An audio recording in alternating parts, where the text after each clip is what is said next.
नमस्कार, मैं गौरव आप सभी का आपके अपने चैनल जी गुरुकुल में स्वागत करता हूं। और आज हम लोग डिस्कस करने वाले हैं सॉलिड स्टेट पार्ट 4। ठीक है, हमने सॉलिड स्टेट पार्ट 1, पार्ट 2 और पार्ट 3 हमने ऑलरेडी कवर कर रखा है। और आज की क्लास में हम लोग डिस्कस करने वाले हैं सॉलिड स्टेट पार्ट 4। और सॉलिड स्टेट पार्ट 4 में हम लोग डिस्कस करने वाले हैं पैकिंग इफिशियंसी इन क्यूबिक यूनिट सेल।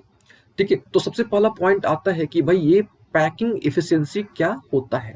ठीक है, सबसे पहला पॉइंट आता है कि भाई ये पैकिंग इफिशियंसी क्या होता है एंड इसको हम लोग किस प्रकार से कैलकुलेट कर सकते हैं। ठीक है, देखिए सिंपल तरीके से अगर देखा जाए कि भाई पैकिंग इफिशियंसी क्या होता है, तो आप बता सकते हो कि पैकिंग इफिशियंसी जो होता है, ठीक है, पैकिंग इफिशियंसी क्या होता है भाई, तो it is the percentage of total space filled by the particle। ठीक है, हमने पता है कि पिछले क्लास में भी हमने डिस्कस किया था कि जो पार्टिकल्स होते हैं, ठीक है, पिछले क्लास में हमने देखा भी था कि जो पार्टिकल्स होते हैं उन पार्टिकल्स को हमने क्या कंसीडर किया था, तो सॉलिड स्फीयर हमने कंसीडर किया था। ठीक है, तो अगर हम लोग सॉलिड स्फीयर से हम लोग किसी भी सॉलिड को रिप्रेजेंट करते हैं, तो कितना स्पेस ऑक्युपाई कर पा रहा है, ठीक है, जो आपका सॉलिड स्फीयर है वो कितना परसेंट स्पेस ऑक्युपाई कर पा रहा है। ठीक है, इसी को हम लोग क्या बोलते हैं, पैकिंग इफिशियंसी। इसको आप ऐसे भी समझ सकते हो कि कितना परसेंट यूटिलाइज हुआ। ठीक है, जो भी स्पेस गिवन है, ठीक है, जो भी स्पेस गिवन है उसमें से कितना परसेंट यूटिलाइज किया गया, किसके द्वारा, सॉलिड स्फीयर के अरेंजमेंट के द्वारा। ठीक है, सॉलिड स्फीयर के अरेंजमेंट के द्वारा कितना परसेंट जो है यूटिलाइज किया गया। क्या यूटिलाइज किया गया, तो स्पेस यूटिलाइज किया गया। ठीक है, उसको हम लोग क्या बोलते हैं, पैकिंग इफिशियंसी बोलते हैं। ठीक है, या इसको आप ऐसे भी समझ सकते हो, ठीक है, इसको आप ऐसे भी समझ सकते हो कि अगर हम लोग मान लेते हैं कि सॉलिड स्फीयर के थ्रू, अगर हम लोग सॉलिड स्फीयर के थ्रू, ठीक है, हम लोग किसी भी सॉलिड को रिप्रेजेंट करते हैं, सॉलिड स्फीयर के थ्रू हम लोग किसी भी स्फीयर को क्या करते हैं, रिप्रेजेंट करते हैं, तो कितना परसेंट वॉइड बच जाता है, यानी कितना परसेंट खाली जगह जो है वो बच जाता है। ठीक है, तो ये ऐसे भी आप समझ सकते हो। ठीक है, तो सबसे पहले हम लोग ये जब कैलकुलेट कर लेंगे कि भाई कितना भरा हुआ है, यानी कितना स्पेस वो ऑक्युपाई किया है। ठीक है, तो हम लोग आसानी से कैलकुलेट कर सकते हैं कि भाई कितना स्पेस खाली है ना। तो कितना स्पेस भरा हुआ है, इसको जानने के लिए, ठीक है, इसको जानने के लिए हमको एक फॉर्मूला अप्लाई करना पड़ेगा। ठीक है, और इस कॉन्सेप्ट को हम लोग क्या बोलते हैं, पैकिंग इफिशियंसी। ठीक है, एक बार डेफिनेशन फिर से पढ़ते हैं। क्या है definition, it is the percentage of total space. ठीक है, पूरा स्पेस का परसेंट कितना फील्ड है, किसके द्वारा, पार्टिकल्स के द्वारा। और यहाँ पे हमारा पार्टिकल्स क्या है, तो सॉलिड स्फीयर है। ठीक है, तो इसको हम लोग क्या बोलते हैं, पैकिंग इफिशियंसी। और कैसे निकालेंगे हम लोग, तो सबसे आसान तरीका निकालने का, सबसे पहले आप क्या करो, जो स्फीयर है, ठीक है, ये जो स्फीयर है इसका आप वॉल्यूम कैलकुलेट कर लो। ठीक है, यानी सबसे पहला वॉल्यूम ऑफ क्या कर लो, स्फीयर कैलकुलेट कर लो। ठीक है, फिर आप यूनिट सेल का वॉल्यूम कैलकुलेट कर लो, या आप इसको ऐसे समझो कि टोटल वॉल्यूम। ठीक है, टोटल वॉल्यूम आप पहले कैलकुलेट कर लो, फिर जितना वॉल्यूम ऑक्युपाई हुआ है उसका आप वॉल्यूम कैलकुलेट कर लो। ठीक है, फिर से सबसे पहले आप क्या करो, टोटल वॉल्यूम कैलकुलेट कर लो। ठीक है, किसका, लेकिन यूनिट सेल का। ठीक है, हम लोग यूनिट सेल के थ्रू समझेंगे, क्योंकि अगर हम यूनिट सेल को समझ लेते हैं कि भाई यूनिट सेल में कितना पैकिंग इफिशियंसी है, यानी कितना परसेंट स्फीयर ने स्पेस ऑक्युपाई किया है, तो हम लोग पूरा क्रिस्टल लैटिस को समझ जाएंगे, है कि नहीं। अगर हम एक दीवार जो है, दीवार को अगर हमको समझना, वॉल को समझना है, तो अगर उसके हम ब्रिक को समझ लेते हैं कि भाई ब्रिक जो है वो कितना स्पेस ऑक्युपाई कर रहा है, तो हम लोग अंदाजा लगा देंगे पूरा कि भाई पूरा जो आपका दीवार है उसमें कितना ब्रिक्स आएंगे, है कि नहीं, जो पूरा वॉल है उसमें कितना ब्रिक्स आएंगे हम लोग अंदाजा लगा सकते हैं। ठीक है, तो सिंपल सा निकालने का तरीका क्या करोगे आप, तो वॉल्यूम ऑक्युपाइड बाय स्फीयर, है ना, volume occupied by sphere by total volume of unit cell into क्या चाहिए, 100। ठीक है, ये सिंपल सा एक फॉर्मूला है। अच्छा, हमको क्या करना होगा, हमको निकालना होगा क्या चीज, पैकिंग इफिशियंसी। ठीक है, उम्मीद है आपको पैकिंग इफिशियंसी का आइडिया लग गया होगा कि भाई पैकिंग इफिशियंसी क्या होता है, फिर से कितना स्पेस ऑक्युपाई किया गया स्फीयर के द्वारा, ठीक है, या पार्टिकल्स के द्वारा कितना स्पेस ऑक्युपाई किया गया, उसको हम लोग क्या बोलते हैं, पैकिंग इफिशियंसी। और निकालने का क्या तरीका है, तो याद रखिएगा, निकालने का तरीका है कि भाई जो भी स्फीयर्स है, जितने भी स्फीयर्स है उसका वॉल्यूम बटा में टोटल वॉल्यूम इनटू 100। ठीक है, फिर से जितना स्फीयर्स है उसका वॉल्यूम बटा टोटल वॉल्यूम इंटू 100, ये फॉर्मूला होता है। ठीक है, चलिए हम लोग क्या करते हैं, सबसे पहले, ठीक है, सबसे पहले जो है हम लोग सिंपल क्यूबिक यूनिट सेल, सबसे पहले हम लोग सिंपल क्यूबिक यूनिट सेल का हम लोग क्या करते हैं, निकाल के देखते हैं। क्या निकाल के देखते हैं, तो इसका हम लोग पैकिंग इफिशियंसी निकाल के देखते हैं। ठीक है, इसका हम लोग पैकिंग इफिशियंसी निकाल के देखते हैं। ठीक है, अच्छा फॉर्मूला क्या है पैकिंग इफिशियंसी का, तो देखो सबसे पहले क्या है volume occupied by sphere upon total volume of unit cell into 100। ठीक है, तो चलिए सबसे पहले क्या किया जाए, सबसे पहले हम लोग स्फीयर का वॉल्यूम कैलकुलेट किया जाए, है ना। सबसे पहले हम लोग को यहाँ पे स्फीयर का वॉल्यूम कैलकुलेट करना होगा, और हमको पता है क्या पता है कि भाई volume of sphere, volume of sphere कितना होता है, तो हमको पता है कि भाई 4/3 पाई आर क्यू होता है ना, 4/3 पाई आर क्यू होता है। ठीक है, लेकिन यहाँ पे तो आर है नहीं, ये तो क्यूब है आपका, है ना, ये तो आपका क्या है क्यूब है। ठीक है, अच्छा तो भाई ये वाला जो पोर्शन है यानी यहाँ से यहाँ तक का जो पोर्शन है, ये पोर्शन क्या है आपका आर है, ये पोर्शन क्या है आर है। ठीक है, और ये जो यहाँ से यहाँ तक का जो पूरा पोर्शन है वो क्या है ए है ना, वो पूरा पोर्शन क्या है ए है। ठीक है, तो हम लोग बोल सकते हैं क्या कि भाई 2r मिल के एक ए बनेगा, है ना, 2r मिल के एक क्या बनेगा ए। ठीक है, देखो ये भी r और ये भी क्या चीज r, यानी ए जो है वो किसके बराबर है 2r के बराबर, ए जो है वो किसके बराबर है 2r के बराबर है। ठीक है, तो हमने वॉल्यूम ऑफ स्फीयर तो निकाल दिया, ठीक है, हमने वॉल्यूम ऑफ स्फीयर निकाल दिया। ठीक है, अब हमको क्या करना है, हमको पूरे क्यूब का, पूरे यूनिट सेल का हमको वॉल्यूम निकालना है, और यूनिट सेल यहाँ पे क्या है क्यूब है, तो हमको क्या करना है अब क्यूब की वॉल्यूम निकालनी है ना। तो क्यूब का वॉल्यूम कितना होता है, तो आपको पता होना चाहिए कि भाई क्यूब का वॉल्यूम कितना होता है, तो volume of cube A cube होता है, क्या होता है ए क्यूब होता है, और ए यहाँ पे क्या है साइड है, और ए इक्वल टू अभी हमने देखा कि भाई ए इक्वल टू कितना होता है 2r होता है, तो यहाँ पे आप क्या रख दो 2r रख दो, यानी 2r का क्यूब हो गया, 2r का क्यूब कितना हो गया 8r क्यूब हो गया, है ना। अच्छा अब वापस आते हैं फॉर्मूला पर, क्या होता है भाई, तो वॉल्यूम ऑफ स्फीयर बटा में volume of total volume into 100। तो हमने वॉल्यूम ऑफ स्फीयर कैलकुलेट कर लिया, कितना है हमारे पास भैया, तो 4/3 पाई आर क्यू है। ठीक है, अपॉन टोटल वॉल्यूम, तो टोटल वॉल्यूम कितना हमारे पास से ये 8 है ना, पूरा क्यूब का वॉल्यूम यानी टोटल वॉल्यूम कितना है 8 आर क्यू है, इनटू क्या चीज है 100 है। ठीक है, तो यहां से हम इसको सॉल्व करेंगे, तो सॉल्व करेंगे तो हमको क्या मिल जाएगा, हमको मिल जाएगा पैकिंग इफिशियंसी। ठीक है, आप यहाँ पे देखो कैलकुलेट कर सकते हो, ये आर क्यू और आर क्यू ये पूरा कैंसिल हो गया, है ना, आर क्यू और आर क्यू ये पूरी तरह से क्या हो गया कैंसिल हो गया, है ना। तो बचा क्या क्या आपके पास क्या बच गया 4/3 पाई, पाई की वैल्यू आपको पता होगी 22 बटा कितना होता है 7, यानी 22/7, है ना। नीचे में आपका ऑलरेडी कितना है 8 है, इंटू कितना है आपका 100 है। इसको आप सॉल्व करोगे, है ना, इसको क्या करोगे सॉल्व करोगे तो कितना आ जाएगा आपका, आ जाएगा अप्रोक्स 52.4 यानी 52.4 आ जाएगा। ठीक है, कितना आ जाएगा 52.4 आ जाएगा। ठीक है, तो हम लोग क्या बता सकते हैं कि भाई सिंपल क्यूबिक यूनिट सेल में, सिंपल क्यूबिक यूनिट सेल में जो स्फीयर है, जो आपका सॉलिड स्फीयर है, जो पार्टिकल है जिसको हमने सॉलिड स्फीयर माना हुआ है, वो केवल 52.4% ही 52.4% ही स्पेस ऑक्युपाई कर रहा है।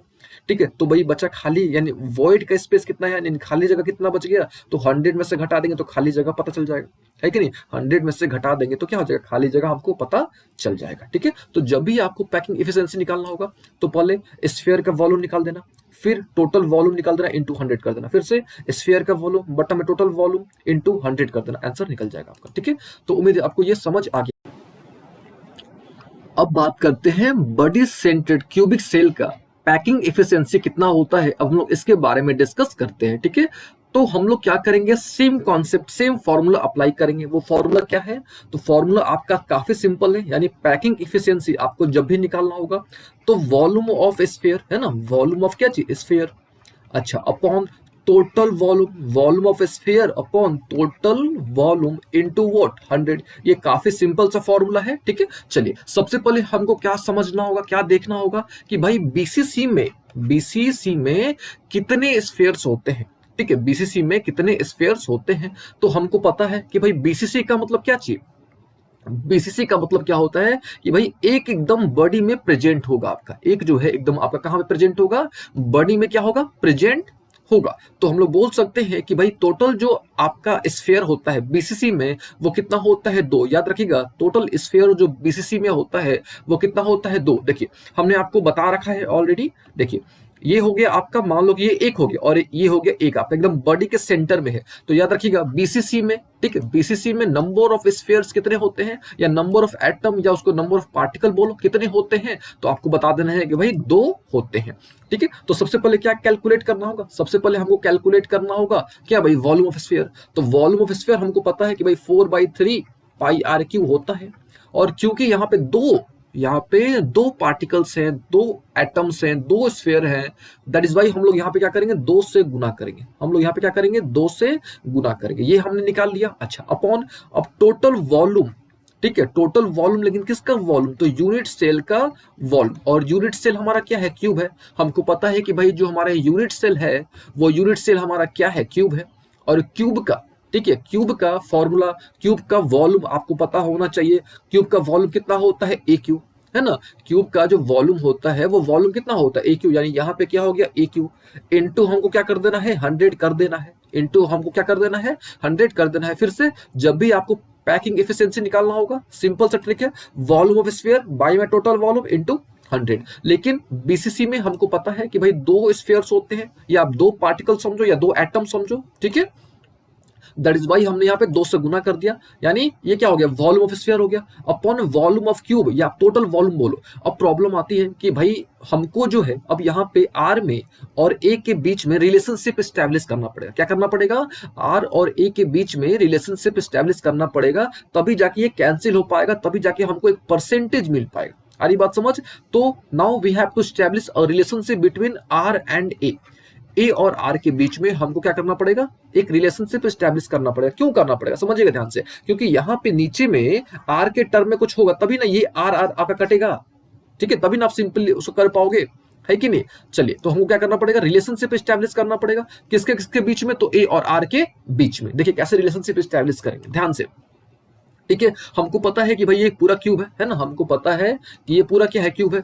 तो ये साइड कितना हो गया, ए, है ना, ये ए हो गया, और ये भी कितना हो गया आपका, ये भी जो साइड है ये कितना हो गया, ए, है ना, ये भी साइड कितना हो गया, ए, क्योंकि ये बॉडी सेंटर्ड है ना, ये जो है आपका बॉडी सेंटर्ड है, यानी हमको ये निकालना पड़ेगा, बॉडी से जो पास कर रहा है ये हमको निकालना पड़ेगा, ठीक है, हमको ये निकालना है, ठीक है, क्यों, क्योंकि बॉडी सेंटर्ड है इसीलिए। अच्छा, अब देखो हमने, हमारे पास ये ए है तो ये हमने निकाल लिया, ए हमारे पास है, ये भी हमारे पास ए है, तो पाइथागोरस थ्योरम का यूज करके ये हम लोग निकाल लेंगे, ये कितना हो जाएगा, √2a। देखो ध्यान से, यहाँ पे देखो आप, यहाँ पे क्या हो जाएगा, ये ए स्क्वायर, अगर आप पाइथागोरस थ्योरम यूज करोगे तो यहाँ पे आप लिख सकते हो, दिखा सकते हो लिख के कि भाई AC square plus BC square equal to what, AB square, है ना।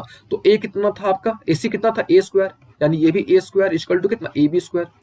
तो यहां से आप AB स्क्वायर की वैल्यू कैलकुलेट कर सकते हो, तो AB स्क्वायर कितना निकल गया आपका, 2A स्क्वायर निकल गया, है ना। यानी ये वाला जो AB था, ये वाला जो आपका AB था, ठीक है, ये देखो ये जो AB है ये आपका कितना निकल गया, √2a। लेकिन हमको तो ये निकालना है ना, हमको तो AD निकालना है, हमको क्या करना है, AD निकालना है। अच्छा, ये देखो ये भी क्या है आपका A है, ये भी क्या है, A है, और ये कितना निकल गया, ये हमारे पास √2a है, हमको निकालना है ये वाला, यानी हमको AD निकालना है ना, हमको क्या करना है, AD निकालना है। तो कैसे निकालेंगे, सिंपल सा ट्रिक है, सिंपल सा फॉर्मूला है, कैसे, तो यहाँ पे हम लोग क्या करेंगे, AB स्क्वायर, है ना, AB square plus BD square is equal to क्या हो जाएगा, AD स्क्वायर। तो यहाँ से हम लोग क्या कर लेंगे, AD निकाल लेंगे, है कि नहीं। देखो AB स्क्वायर कितना था, AB स्क्वायर यानी 2a स्क्वायर, तो यहाँ पे आप रख दो, ये हो गया 2a स्क्वायर।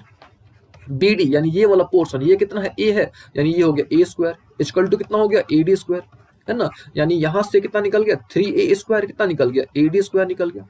3a स्क्वायर जो है वो कितना निकल गया, AD स्क्वायर निकल गया। यानी AD की यहाँ से वैल्यू कितनी निकल गई, AD की जो वैल्यू निकल गई वो कितना निकल गया, √3a।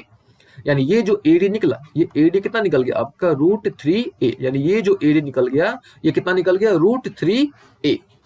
और लुक ना, ठीक है। अच्छा, हमको करना क्या है कि हमको जो है भैया यहाँ पे A और R के बीच में रिलेशनशिप एस्टेब्लिश करना है, ठीक है, A और R के बीच में रिलेशनशिप एस्टेब्लिश करना है, ठीक है। तो AD तो हमको मिल गया आइडिया कि भाई जो AD है वो पूरा कितना है, √3a है।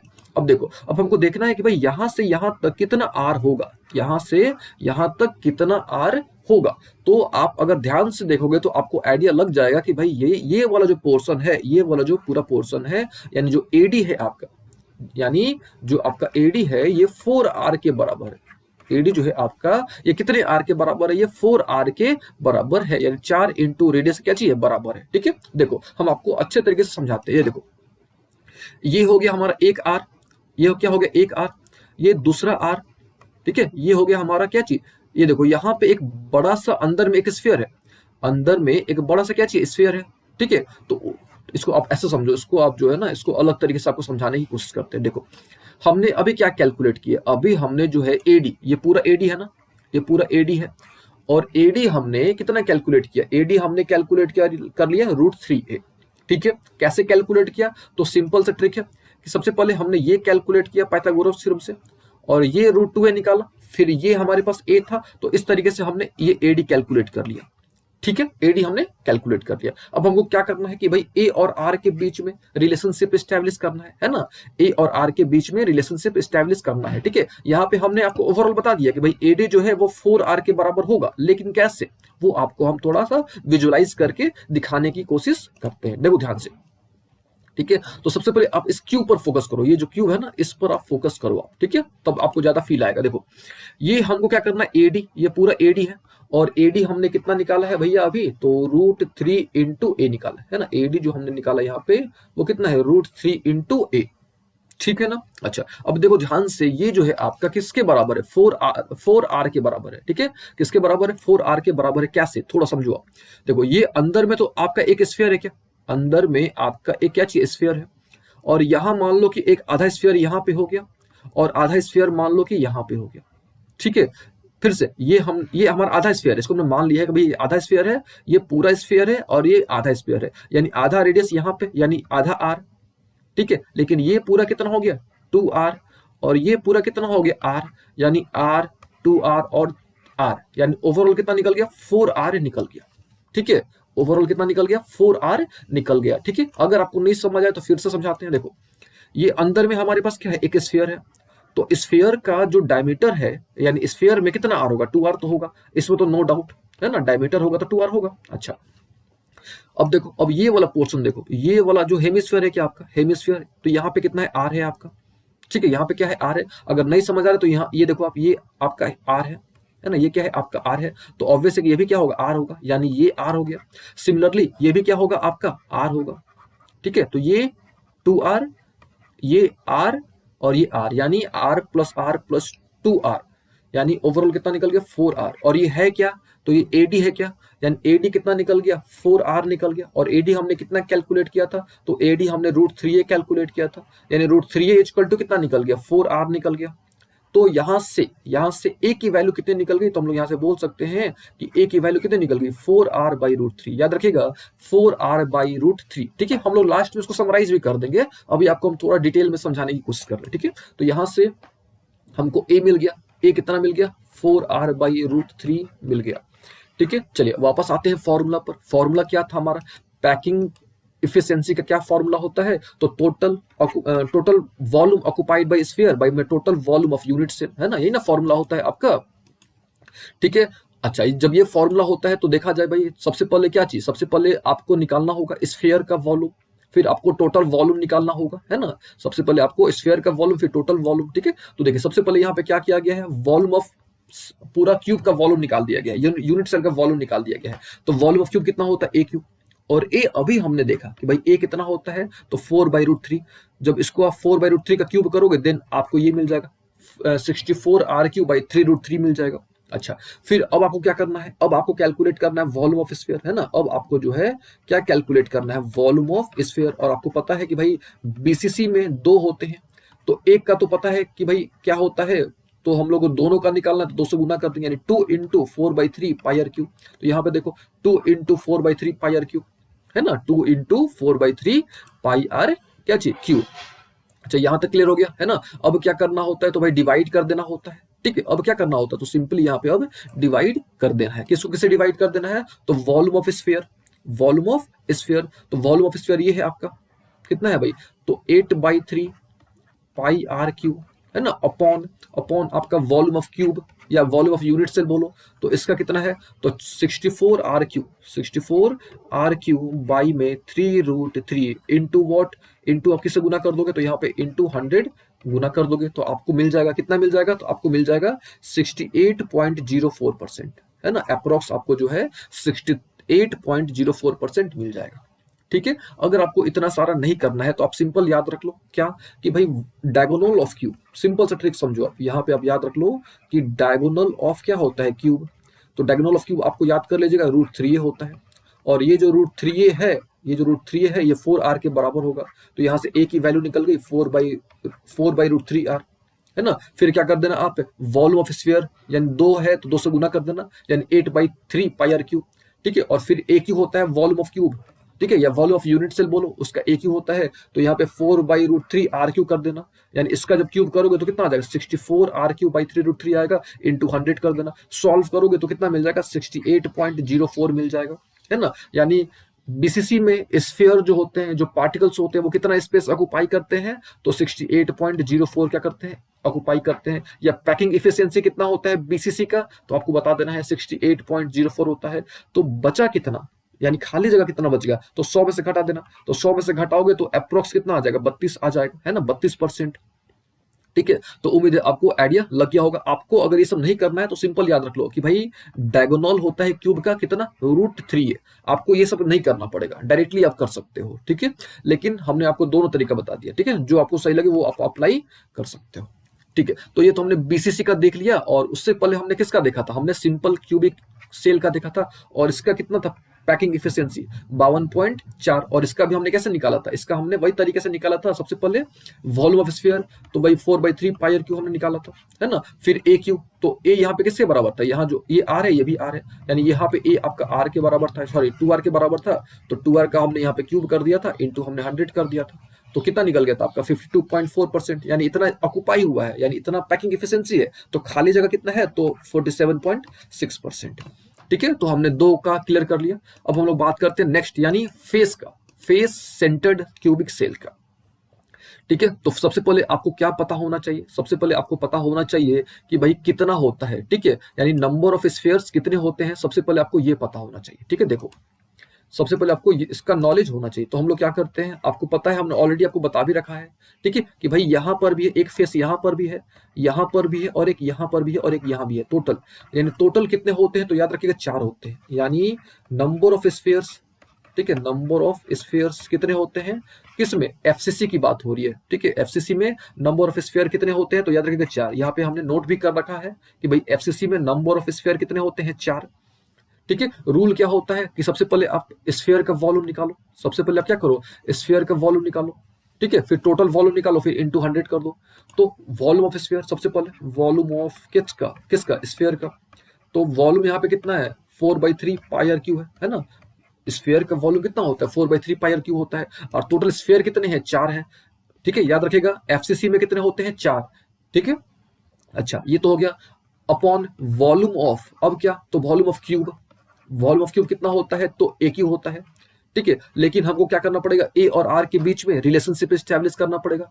ठीक है, तो चलिए ए और आर के बीच में देख लेते हैं क्या रिलेशनशिप है। ठीक है, आप डायरेक्टली याद भी कर सकते हो कि भाई ए और आर के बीच में एफसीसी में क्या रिलेशनशिप होता है, तो अब बता सकते हो कि भाई ए इक्वल टू √8r होता है, ए इक्वल टू कितना होता है, √8r होता है। लेकिन हम आपको अच्छे तरीके से करके दिखाते हैं, ठीक है, ऐसे तो आप रट सकते हो, लेकिन आपको हम जो है अच्छे तरीके से करके दिखाते हैं, ठीक है, ताकि आपको फील आएगा, समझ आएगा।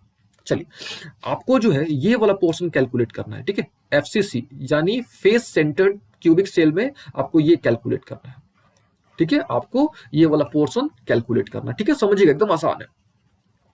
ठीक है, तो ये देखो आप, ये जो पूरा पोर्शन है कितना है आपका, ए है, ये ए है, ये भी कितना होगा, ए होगा। तो पाइथागोरस थ्योरम से, पाइथागोरस थ्योरम से हम लोग निकाल सकते हैं क्या, ए बी, है ना, हम लोग क्या निकाल सकते हैं, ए बी। तो क्या हो जाएगा, A B square equal to क्या निकल जाएगा, A square plus A square निकल जाएगा, यानी A B square equal to कितना निकल गया, 2a स्क्वायर निकल गया, यानी यहाँ से हमको ए बी मिल गया, ए बी कितना मिल गया, √2a, है ना, ए बी इक्वल टू कितना मिल गया, √2a। अच्छा, अब हमको समझना है कि भाई यहाँ से ए से लेके बी तक में कितने स्फीयर्स हैं, ठीक है, कितने स्फीयर्स हैं, तो आप बोल सकते हो कि भाई ओवरऑल 2 स्फीयर है। ठीक है, ओवरऑल 2 स्फीयर है, कैसे, ये थोड़ा देख लो कैसे। देखो ये तो आपको पूरा दिख रहा होगा भाई, ये तो आपको अच्छे तरीके से दिख रहा होगा, ये एक स्फीयर, ये मान लो कि आधा, और ये हो गया आधा, यानी टोटल 2 स्फीयर है। तो 2 स्फीयर, 2 स्फीयर यानी कितना रेडियस, 4 रेडियस, क्योंकि एक में तो 2 आ गया, एक स्फीयर में 2 रेडियस आ गया, और 2 यहाँ पे है, यानी टोटल कितना, 4। यानी ये जो ए बी है आपका, ये जो ए बी है ये किसके बराबर है, 4r के बराबर है, यानी 4r इक्वल टू कितना, √2a, 4r इक्वल टू कितना, √2a। तो यहाँ से हमको क्या मिल गया, ए की वैल्यू मिल गई, तो ए कितना मिल गया, 4/√2a मिल गया। इसको आप चाहो तो कट कर सकते हो यहाँ पे, ठीक है, कितने बार में कट जाएगा, 2√2 बार में कट जाएगा। तो ए की वैल्यू कितनी निकल गई, 2√2r निकल गया है ना। ए की वैल्यू कितनी निकल गई, नॉट ए की वैल्यू, आर की वैल्यू निकल गई। देखिए फिर से यहाँ पे अगर आपको कंफ्यूजन हो रहा होगा तो फिर से यहाँ पे हम एक बार रिपीट कर देते हैं, देखो ध्यान से। चलिए फिर से एक बार, ए बी की वैल्यू कितनी निकल गई, √2a। और ए बी जो है, ये जो ए बी है, इसमें टोटल कितने आर है, तो टोटल 4 आर है, यानी 4 आर हो गया, यानी 4 आर इक्वल टू √2a, है ना। तो यहां से हम लोग ए कैलकुलेट कर सकते हैं ना, कितना हो जाएगा, 4r बाई √2। इस √2 से 4 कट जाएगा तो कितने बार में कट जाएगा, 2√2 बार में कट जाएगा, यानी ए कितना निकल गया, 2√2r। ए जो निकल गया 2√2r निकल गया। फॉर्मूला क्या होता है भाई पैकिंग इफिशियंसी का, तो वॉल्यूम ऑफ स्फीयर, ठीक है, जितना स्फीयर है मतलब total volume of sphere by में वॉल्यूम ऑफ क्यूब, और वॉल्यूम ऑफ क्यूब कितना, ए क्यूब। और ए अभी आपने कैलकुलेट किया है कि भाई ए कितना है, तो ए हमने अभी आपको बताया कि भाई ए कितना है, 2√2r है। ए जो है वो कितना है, 2√2r है। तो यहाँ पे आप क्या कर दो, 2√2r का क्यूब कर दो, इनटू आप यहाँ पे 100 कर दो, है ना। सॉल्व कर दो आप यहाँ पे, देखो ये कितना हो गया, ये हो गया 16/3 पाई आर क्यूब। नीचे में कितना हो गया, 2√2 का क्यूब करोगे, ठीक है, 2√2 का आप क्या करोगे, क्यूब करोगे, ठीक है। तो आप खुद सोचो कि 2√2 का आप जब क्यूब करोगे तो कितना आएगा, ठीक है। यहाँ पे देखो 2 का क्यूब करोगे तो 8 आ गया, है ना, 2 का क्यूब करोगे तो 8 आ गया। √2 का क्यूब करोगे तो कितना आ जाएगा, 2√2 आ जाएगा, और यहाँ पे आर क्यू है इंटू कितना 100 हो गया। ये आर क्यू और आर क्यू आपका कैंसिल हो गया, है ना, ये आर क्यू और आर क्यू क्या हो गया, कैंसिल हो गया। अब क्या करो, आप इसको सिंपली सॉल्व कर दो, है ना। तो किसको सॉल्व करना है, तो यहाँ पे आप नीचे लिख देते हैं कि भाई 16 पाई, है ना, 16 pi by 3 into 8 into 2√2 into 100। इसको हमको क्या करना है, सॉल्व करना है। सॉल्व करेंगे जो भी आएगा वो हमारा क्या हो जाएगा, पैकिंग इफिशियंसी हो जाएगा। इसको आप सॉल्व भी कर सकते हो, ये देखो ये 8 और 2 16, और ये 16 कट जाएगा, ठीक है। तो कितना बच जाएगा, यहाँ पे बच जाएगा आपका pi by 3√2, pi by 3√2 into क्या चाहिए 100, है ना। अब इसको आप आराम से सॉल्व कर दो तो आई थिंक 74% करीब आएगा, ठीक है, करीब कितना आएगा, 74% आएगा, ठीक है। तो उम्मीद है आपको इसका भी आइडिया लग गया होगा कि भाई कैसे हमने यहाँ पे कैलकुलेट किया, ठीक है। इसको जब सॉल्व करोगे आप तो कितना आ जाएगा, करीब 74%, यानी आपका जो कितना फिल हुआ है, यानी कितना स्पेस फिल्ड हुआ है स्फीयर के द्वारा बीसीसी में, सॉरी एफसीसी में, तो आपको बता देना है कि भाई 74% जो है वो फिल हुआ है, ठीक है। तो जब 74% फिल हुआ है तो बाकी कितना बचा, यानी इस वॉइड का वॉल्यूम कितना है, यानी कितना यूज नहीं हुआ है, तो आपको 100 में से घटा देना है, यानी भाई 26%, है ना, 26%, ठीक है। देखिए यहाँ भी वही कॉन्सेप्ट किया गया है। बी जो है वो 4r के बराबर है, तो ए की वैल्यू कितनी आ गई, √8r, और √8r को आप लिख सकते हो कितना, 2√2r, ठीक है। और टोटल आपके कितने थे, टोटल जो था आपका 4 स्फीयर था, है ना। तो दैट इज वाई हमने क्या किया, 4 इंटू 4/3 पाई आर क्यू कर दिया, है ना। यहाँ पे देखो वही किया गया है, आपका 4 इंटू 4/3 पाई आर क्यू किया गया है ना। यहाँ पे देखो ये स्फीयर का वॉल्यूम निकाला गया, ठीक है, बाई में टोटल वॉल्यूम, है ना, बाई में क्या चीज, टोटल वॉल्यूम, ठीक है। उसके बाद क्या किया गया है, सिंपली इसको सॉल्व कर दिया गया है। सॉल्व करने पर कितना आया, करीब आपका 74%, है ना। ओवरऑल जो आया आपका कितना आया, 74% आया, ठीक है। तो उम्मीद है आपको इसका भी आइडिया लग गया होगा कि भाई कैसे होगा कैसे नहीं होगा, ठीक है। चलिए इसका आंसर कितना आ गया आपका, 74% आ गया। अब बात करते हैं कि डेंसिटी कितनी होती है, यूनिट सेल का डेंसिटी कितना होता है। अब हम लोग इसके बारे में डिस्कस करते हैं, ठीक है। देखिए अभी तक हमने क्या क्या किया, अभी तक हमने जो है पैकिंग इफिशियंसी कैलकुलेट किया, ठीक है। सबसे पहले हमने एफसीसी का यानी फेस सेंटर्ड क्यूबिक सेल का हमने क्या किया, पैकिंग इफिशियंसी कैलकुलेट किया, और हमने देखा कि भाई यहाँ पे कितना आ रहा है, तो 74% इसका पैकिंग इफिशियंसी है। फिर हमने बीसीसी का देखा कि भाई बीसीसी की पैकिंग इफिशियंसी कितनी है, तो आपको याद रख लेना है कि भाई 68% है।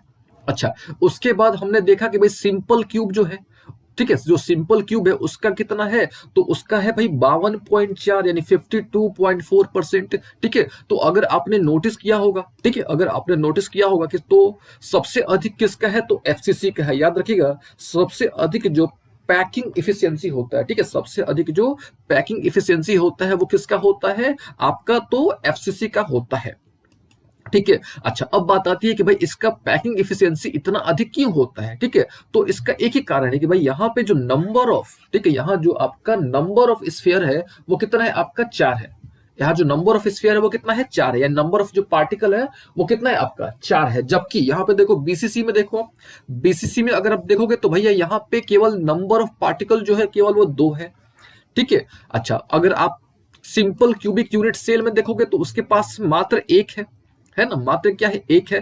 दैट इज वाई जो है आपका एफसीसी का जो पैकिंग इफिशियंसी होता है काफी अधिक होता है, और कितना होता है, तो 74% होता है, याद रखिएगा।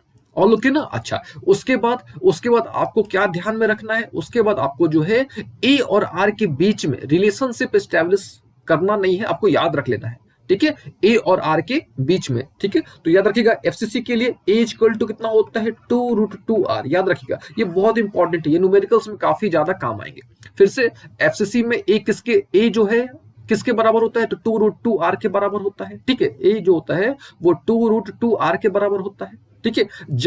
जबकि आपका जो बीसीसी होता है, इसमें जो ए होता है आपका वो 4/√3r के बराबर होता है, ठीक है। एंड जो सिंपल क्यूबिक जो होता है आपका, है ना, जो सिंपल क्यूबिक होता है उसमें जो ए होता है वो 2r के बराबर होता है, ठीक है। तो ये आपको ध्यान रख लेना है। क्या क्या ध्यान रख लेना है कि भाई आपको तीनों का पैकिंग इफिशियंसी ध्यान में रख लेना है, एंड ए और आर के बीच में क्या रिलेशन है वो आपको ध्यान रख लेना है। ऑल ओके ना।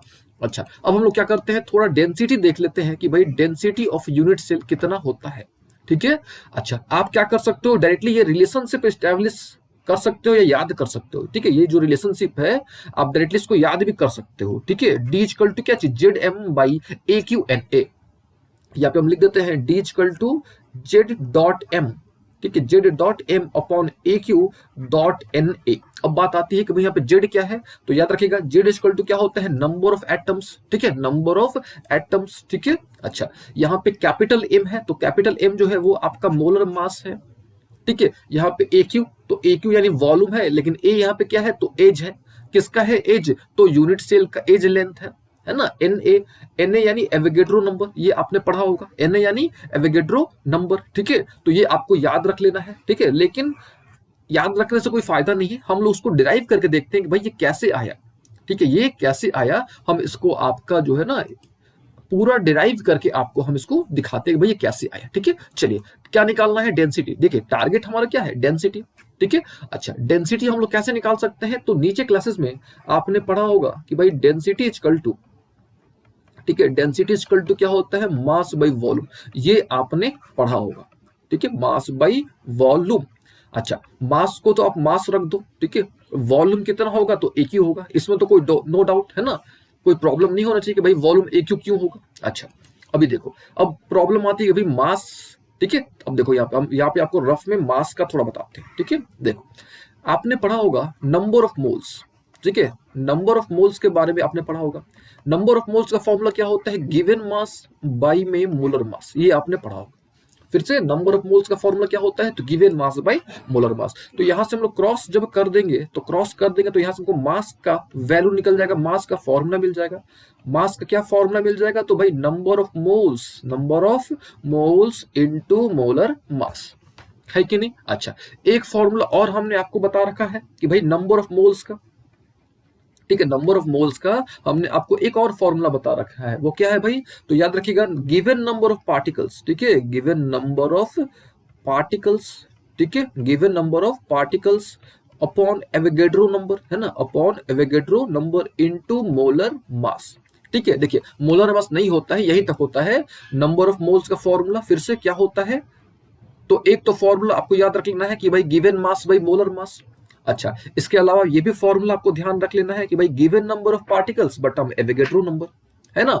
अच्छा, और आपको ये पता है कि भाई अभी हमने आपको बताया कि जो नंबर ऑफ पार्टिकल्स है, ठीक है, उसको हमने किससे रिप्रेजेंट करना है, तो उसको हमने जेड से रिप्रेजेंट करना है ना। नंबर ऑफ पार्टिकल्स को हमने किससे रिप्रेजेंट करना है, जेड से। तो क्या करो यहाँ पे, तो मास का फॉर्मूला यहाँ पे निकल गया ना हमारे पास, क्या निकल गया भाई, नंबर ऑफ पार्टिकल्स है यानी जेड, है ना, मोलर मास है यहाँ पे तो एम हो गया, नीचे एवोगैड्रो नंबर है तो यहाँ पे एन हो गया। अब कुछ नहीं करो, यहाँ पे आप वैल्यू रख दो, किसकी वैल्यू रख दो, मास की वैल्यू रख दो, तो Z M by N A, और यहाँ पे भैया आ गया ए क्यू। तो इस प्रकार से हमने क्या कर लिया, डेंसिटी का फॉर्मूला कैलकुलेट कर लिया। डेंसिटी को हम लोग रो से रिप्रेजेंट करते हैं, ठीक है, ये डेंसिटी का सिंबल होता है। तो फॉर्मूला याद रखिएगा डेंसिटी का, Z M by A Q into Avogadro number, ठीक है, ये फॉर्मूला आपको ध्यान रखना है हमेशा, ठीक है। क्या होता है फिर से, rho equal to Z M by A Q N A. Z यहाँ पे क्या है, नंबर ऑफ एटम है, एम क्या है, मोलर मास है, ए क्यू क्या है, वॉल्यूम है, एन ए क्या है, एवोगैड्रो नंबर, ठीक है। तो उम्मीद है आपको डेंसिटी क्या होता है यूनिट सेल का वो आपको आइडिया लग गया होगा, और आपको याद भी कर लेना है भाई, D equal to Z M by A Q N A. And कैसे आया वो भी हमने आपको यहाँ पे बता दिया, ठीक है। तो उम्मीद है आपको अच्छे तरीके से आज से क्लास समझ आया होगा, है ना। और अगले क्लास में हम लोग जो है इसी के बारे में डिस्कस करने वाले हैं, यानी ये जो डिफेक्ट्स इन क्रिस्टल लिखा हुआ है ना, यानी डिफेक्ट्स इन सॉलिड, हम लोग इसके बारे में डिस्कस करने वाले हैं, ठीक है। और उसमें हम लोग बहुत सारी चीजों को डिस्कस करेंगे, ठीक है। जैसे हम उसमें डिस्कस करेंगे कि भाई क्रिस्टलाइजेशन क्या होता है, डिफेक्ट का एग्जैक्ट मतलब क्या होता है ना। फिर हम लोग देखेंगे कि भाई डिफेक्ट कितने तरह के होते हैं, ठीक है। हम लोग उसके बारे में, डिफेक्ट के बारे में डिस्कस करेंगे। फिर हम लोग कंप्लीट हम लोग डिफेक्ट्स के बारे में हम लोग डिस्कस करेंगे। जैसे आप देख लो कि भाई दो तरह का होता है, ठीक है। तो हम लोग अगले क्लास में ये सारी चीजें डिस्कस करेंगे, ठीक है। तो उम्मीद है आपको आज की क्लास समझ आया होगा, ठीक है। मिलते हैं अगले क्लास में।